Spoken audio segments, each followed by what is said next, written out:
Jefferson County had a, I think, very good policy about homework. On Monday, subjects 1 and 2, whatever they chose, but they never put like math and English on the same day.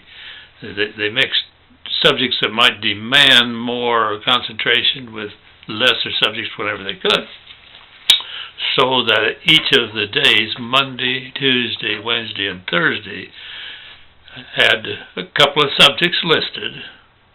Sometimes it had to be 3, so that everything got covered, but some things don't call for a lot of testing, like shop, home ec, PE. Some, but not a lot. Well, anyway, Mr. Wood, one of the science teachers, was really a very, very good teacher, and he was well respected by administration, both at my level and above me, fellow teachers, kids, parents. The kind of teacher just didn't send you any referrals for discipline because he didn't have to have any help at all and didn't have much in the way of discipline. It just wasn't done in Mr. Wood's class. Well, you can imagine my surprise when one day a lady came in, Mrs. Lyons, and I knew that she was the parent of Tommy. And I had no idea why she was coming, but always glad to see a parent. Well, she didn't waste any time in telling me that she knew Mr. Wood was a good teacher. Her son liked Mr. Wood, but Mr. Wood's not being fair to my Tommy. Oh, how's that? Well, she said, you know, he has a policy that if you have a certain grade average, you don't have to take the unit test or like the semester test, that sort of thing. And on this last 9 weeks, Tommy had the average that qualified him not to take the test. He didn't study the night before to take the test because he wasn't supposed to have to take the test. But he goes in the day of the test and is informed by Mr. Wood that he is to take it. And he protested, and Mr. Wood said, no, you're to take it. So he took it. And he didn't do as well. He didn't do terrible, but he didn't do well enough. And now he doesn't get the grade that he would have gotten if the policy had been followed. Miss Lyon, I think surely there's a mistake, but I'll check it out. She said, not a mistake. She said, I have already called Mr. Wood, and he didn't budge an inch. So, of course, I make it a point to drop by or send a message to Mr. Wood, come down during your planning period. We need to talk. I think he knew exactly what we were going to talk about because he kind of came in with a chippy attitude. And reviewed the facts with him, and he said, yep, that's right. But he said, I think that kid cheated to get that average. I said, did you discuss that with him ahead of time so that he knew you were thinking about having him take the test? No. But he doesn't fly.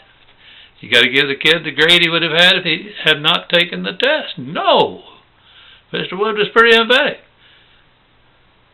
Mr. Wood, you have to follow the policy. The lady's right, and there's no use us going through the business of being embarrassed up the line with getting misclapped and or the school board or the superintendent involved.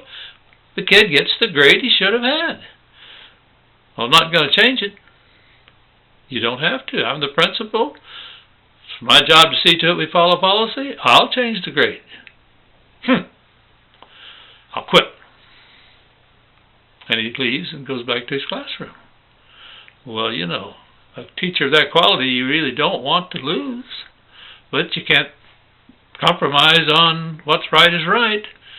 So it wasn't a comfortable rest of the day. But fortunately, I can't remember if that was a morning deal, it was noon when he came in, or if it was at the end of school. But he came back down and he said, I'll change the grade, and you're right, but I don't like it. Well, the best news of all is that he not only changed the grade, we were friends before, we were friends afterwards, and we're still friends today. By the way, I was in Evergreen, 15 or 20 years later, had a little time on my hands, and I had noticed that in Kittredge there was a sign forgotten just what it said, but it was the Lyons repair shop, Lyons mechanic shop, something of that order, and I'd asked, and they said, yeah, that's Tommy Lyons. So I went in, sat down, and the secretary type person wanted to know if she could help me. I said, oh, I'd like to see Mr. Lyons when he's available. He came in and said, may I help you? Well, no, but I think probably you know me. I don't think so. Well, I said, one time I was your school principal. Mr. Riggs. Yep. Do you remember? Tommy said, no, I don't remember. And you know, Mama maybe took care of that without the boy really knowing Mama did it. Or maybe he just forgot it because it was a good thing to forget, that he didn't need his Mama intervening for him. Good man, Tommy Lyons, and you had a great Mama and a great teacher in Mr. Woods.